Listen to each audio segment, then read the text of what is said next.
In 1795, Kamehameha threw an entire army off the cliffs of Napoleon. Warriors clashed in duty.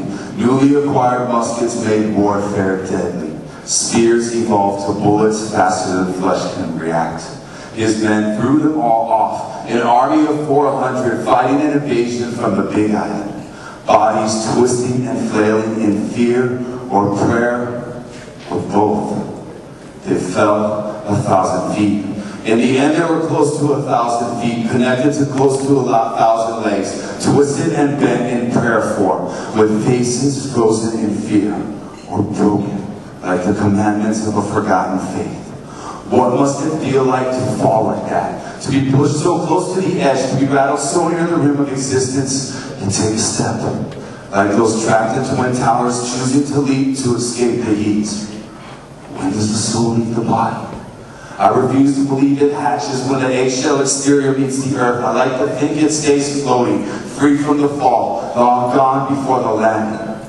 Some people get pushed off their cliffs, and some jump. How could flinging something living seem so easy? We assure ourselves that Hilo was crazy when he tossed that kid from the overpass.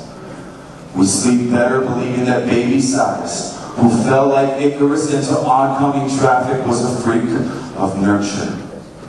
Or psychosis, or a narcotic that could completely cloud a human's mind, make judgments so chaotic that muscles could actually motion a child into a concrete ocean. In 2008, a YouTube post revealed a Kaneohe Marine, born in Seattle, throwing a defenseless puppy off an Iraqi cliff. It was squealing in terror, yelping over desert silence echoed with a thud. The grainy cell phone footage imprinted an image ingrained in disgust. David Matari had it by the scruff of its neck, dangling, crouched and calm. It trusted him. A poor puppy, probably orphaned, maybe more than once, ends its life in sheer panic, pawing for ground that's getting pulled by gravity closer by the second square.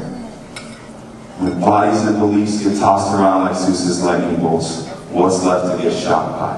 Where's our humanity?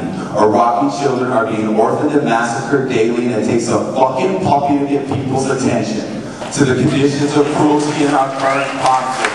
Winning the hearts and minds of the Iraqis does not mean their body parts are trophies. Looking into tear-dipped skies, I try to find connections to be seen together for a poem. Using shards of violence that seem so senseless. I see flashes of stars that look like a bright-eyed child's hope, or the blast of a bullet being forced out of a barrel. I look at constellations for consolation, and I don't want it to all connect, because I like to think that God cries every time it rains because of the pain he sees tucked into the miracle of life.